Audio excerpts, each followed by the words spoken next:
Assalamualaikum warahmatullahi wabarakatuh. Halo semuanya, ketemu lagi dengan saya Silvana Fauziah dari jurusan Pendidikan Matematika, Fakultas Keguruan dan Ilmu Pendidikan Universitas Siliwangi. Dan di video kali ini saya akan membahas mengenai aljabar dasar.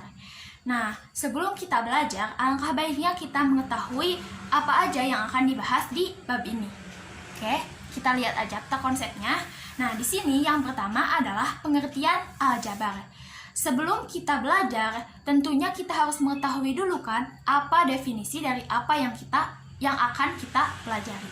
Nah, disinilah kalian perlu mengetahui apa itu aljabar. Nah, yang selanjutnya adalah sejarah singkat dari aljabar. Di sini saya akan memaparkan sedikit saja tentang bagaimana dan kenapa aljabar ini tercipta. Nah, yang selanjutnya ada istilah dalam aljabar, dan yang terakhir adalah operasi aljabar. Oke, ayo kita mulai saja materi kali ini. Dan sebelum kita mulai, jangan lupa untuk like, comment, share, and subscribe agar teman-teman kalian mengetahui atau mungkin ingin mempelajari bersama-sama tentang aljabar dasar ini. Oke? Nah, di sini ada salah satu pepatah atau quotes dari salah satu matematikawan, yaitu Gauss. Beliau mengatakan bahwa mathematics is the queen of science, yang artinya bahwa matematika ini adalah ratu dari ilmu pengetahuan. Nah, perlu kalian ketahui bahwa matematika ini ada dalam segala bidang kehidupan, baik dari biologi, kimia, fisika, dan hal lain-lainnya. Bahkan seorang seniman pun perlu untuk mengetahui matematika ini, karena bagaimana bisa dia, misal seorang seniman ingin melukis sesuatu, tentunya dia harus mempunyai proporsi yang tepat, bagaimana perbandingan gambar-gambarnya supaya terlihat estetik. Nah, begitu. Jadi untuk teman-teman semua, jangan pernah merasa kalau matematika ini gak penting, karena kehidupan ini pada dasarnya semua serba matematika. Nah, yang pertama akan kita bahas adalah pengertian dari aljabar. Nah, apa sih aljabar itu? Yang pertama, aljabar berasal dari bahasa Arab, yaitu al-jabr, yang artinya pengumpulan bagian yang rusak. Nah, menurut Wikipedia, aljabar adalah bagian dari ilmu matematika, meliputi teori bilangan, geometri, serta analisis penyelesaiannya. Nah, bisa disimpulkan bahwa aljabar adalah ilmu yang mempelajari tentang simbol-simbol matematika dan aturan untuk memanipulasi simbol-simbol tersebut. Nah, sampai sini mungkin kalian bingung kan? Simbol seperti apa itu dan bagaimana cara memanipulasinya? Nah, maka dari itu kalian harus tetap tonton video ini, oke? Nah, selanjutnya adalah sejarah singkat dari aljabar. Sebelum saya bahas, di antara kalian ada yang tahu gak siapa penemu dari aljabar ini? Nah, jadi penemu aljabar adalah seorang muslim dari Persia, dan beliau adalah matematikawan Islam, salah satu matematikawan Islam yang sangat terkenal karena aljabar ini, yaitu Muhammad ibnu Musa al-Khawarizmi, atau sering kita sebut sebagai al-Khawarizmi saja. Nah, beliau disebut sebagai bapak dari aljabar. Sebenarnya, sejak 3.500 tahun yang lalu, aljabar ini sudah ada di peradaban Mesopotamia. Namun, pada saat itu belum tercipta istilah aljabar ini. Namun, ilmunya memang sudah ada pada dasarnya di zaman dulu. Nah, Al-Khawarizmi ini lalu menerbitkan buku yang berjudul Al-Jabr wa Al-Muqabalah, atau The Compendious Book and Calculation by Completion and Balancing. Yaitu di sini dia menjelaskan tentang seluruh tentang ilmu aljabar ini. Nah, karena buku inilah beliau sangat terkenal sebagai bapak aljabar, karena dari buku inilah ilmu aljabar semakin luas. Yang selanjutnya kita bahas mengenai istilah dalam aljabar. Nah, Yang pertama ada rumus persamaan. Apa itu rumus persamaan? Rumus persamaan adalah suatu teknik matematika yang digunakan untuk menyamakan suatu permasalahan ke bentuk matematika dengan melibatkan tanda sama dengan. Nah, di sini ada contoh, X tambah Y sama dengan 10. Nah, kalau kita lihat dari definisi di atas, ketika kita menyambungkannya, mengaitkannya dengan kehidupan nyata, misal, ibu membeli 1 kangkung dan 1 tempe seharga 10.000. Nah, jika kita ubah dalam rumus persamaan, misal kita misalkan kangkung sebagai X dan tempe sebagai Y, maka bisa dinyatakan dalam bentuk X tambah Y sama dengan 10.000. Nah, itulah yang disebut dengan rumus persamaan. Yang selanjutnya ada yang disebut dengan variabel atau peubah. Nah, variabel adalah simbol atau huruf. Nah, ingat ya, variabel itu huruf atau simbol yang digunakan untuk menggantikan suatu nilai yang bersifat tidak tetap. Contoh di sini ada 3x plus 2y sama dengan 12. Nah, kita ingat dari definisi bahwa variabel ini adalah simbol atau huruf.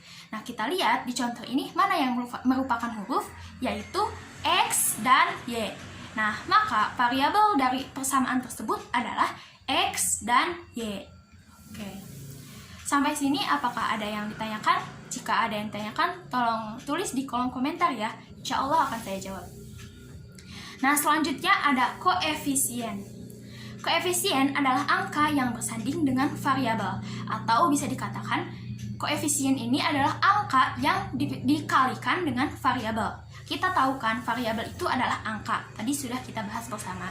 Nah, koefisien ini adalah angka yang dikalikan dengan huruf tersebut. Nah, contoh di sini ada 3x tambah 2 sama dengan 18. Nah, berarti kita lihat di sini mana variabelnya, yaitu x. Nah, maka koefisiennya adalah angka yang bersanding dengan si variabel x tersebut, yaitu 3. Nah,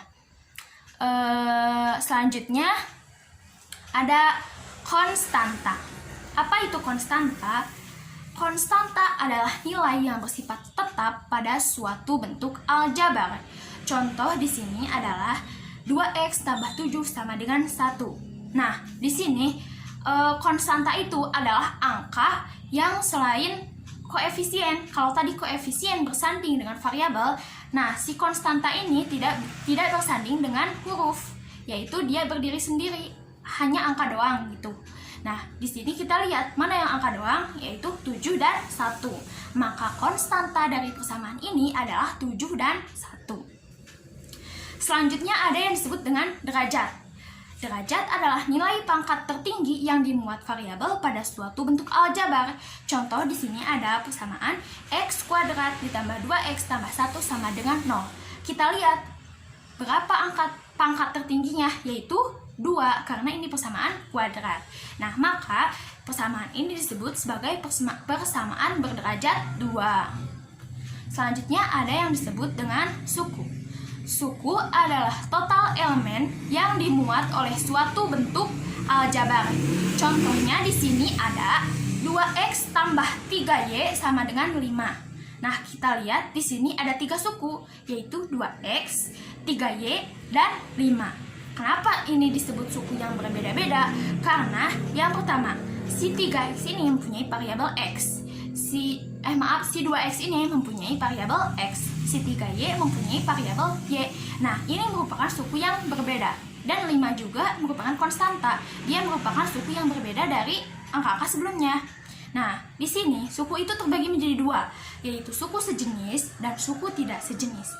Suku sejenis adalah suku dengan variabel-variabel yang sama persis, yaitu misal x, 2x, 5x, 7x, dan seterusnya. Atau 7y dan 5y itu merupakan suku yang sejenis. Namun, suku tidak sejenis adalah suku yang memiliki variabel-variabel yang berbeda. Meskipun ada variabel yang sama di antara kedua suku tersebut, tapi apabila tidak sama persis, itu tidak bisa dikatakan sebagai suku yang sejenis. Seperti 2x, nah 2x, 6y, dan 19xy itu merupakan suku yang tidak sejenis karena mereka tidak mempunyai kesamaan dalam variabelnya, tidak mempunyai kesamaan yang persis. Nah, yang terakhir adalah operasi aljabar. Pertama ada operasi penjumlahan dan pengurangan aljabar. Misal di sini ada contoh. Sederhanakan bentuk aljabar 2x ditambah 3y tambah 7x min 2y. Nah, cara penyelesaiannya adalah, oh ya, di sini bentuk soalnya adalah campuran antara penjumlahan dan pengurangan, karena pada hakikatnya penjumlahan dan pengurangan ini mempunyai konsep yang sama gitu. Jadi caranya adalah dengan mengurutkan suku-suku yang sejenis. Tadi kita udah belajar kan suku sejenis itu apa aja. Jadi kita kumpulkan angka dengan variabel suku dengan variabel x dan suku dengan variabel y. Kita pisahkan. Nah, lalu kita operasikan. Nah, didapat bentuk sederhananya adalah 9x min y. 9x dikurangi y. Selanjutnya ada operasi perkalian aljabar. Yang pertama ada operasi perkalian dengan konstanta. Kalau operasi perkalian ini kita tidak perlu memikirkan apakah kita harus mengalihkannya dengan suku sejenis atau tidak. Nah, ini di sini berlaku umum. Kita bisa mengalihkan suku yang sejenis dengan tidak sejenis. Misal di sini di contoh 1 adalah 2x dikali 3 sama dengan 6y. Nah, bagaimana caranya bisa gitu?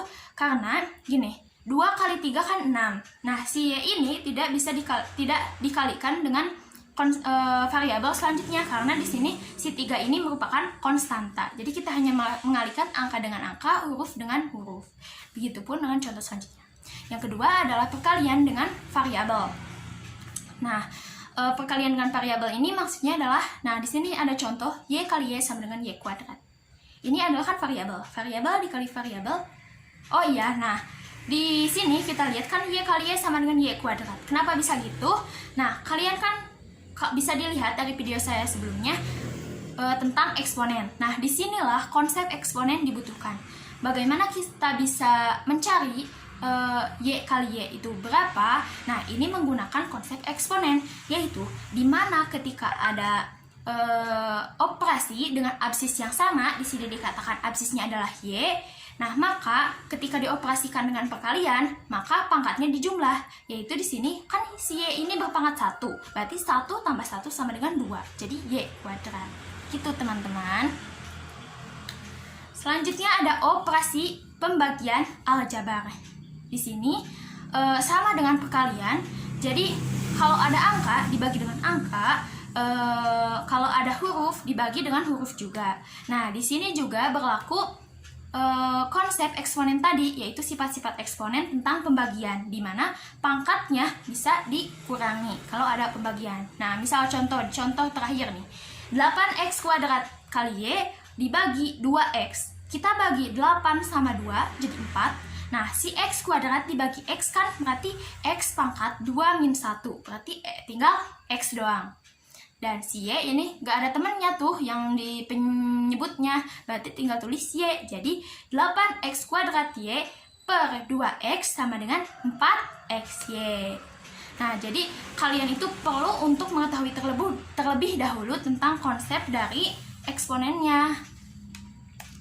Yang terakhir adalah operasi perpangkatan aljabar. Ini juga sama menggunakan konsep eksponen. Di sini ada contoh 2x dipangkatkan dengan 3.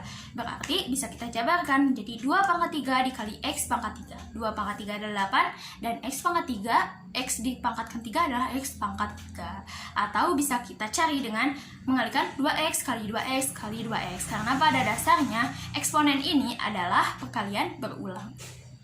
Gitu. Nah, di sini ada contoh soal. Nomor 1, koefisien dari x kuadrat dan x pada 8 dikali x kuadrat min 3x tambah 2 adalah, nah kita tahu kalau koefisien ini adalah angka yang bersanding dengan variabel. Maka kita kalikan terlebih dahulu si angka 8 dengan persamaan tersebut. Jadi didapat 8x kuadrat min 24x tambah 16. Nah, jadi koefisien 8x kuadrat adalah 8 dan koefisien dari x adalah min 20, negatif 24. Gitu. Yang kedua, kita lihat Hasil dari penjumlahan 5A kuadrat ditambah 3A dengan A kuadrat min 2A ditambah 3 adalah, nah, kalau konsep penjumlahan kita kan tadi udah belajar, dimana kita harus menjumlahkan suku-suku yang sejenis. Jadi 5A kuadrat ditambah A kuadrat tambah 3A dikurangi 2A tambah 3. Jadi didapat 6A kuadrat ditambah A ditambah 3. Gitu teman-teman. Nah, mungkin cukup sekian ya materi dari saya. Terima kasih atas perhatiannya. Jika ada pertanyaan bisa kalian tulis di kolom komentar atau bisa kirim email ke seponafauziah@12@gmail.com atau bisa follow Instagram saya dan bisa Twitter, bisa Facebook. Dan sampai jumpa di video selanjutnya. Bye bye. Jangan lupa belajar ya.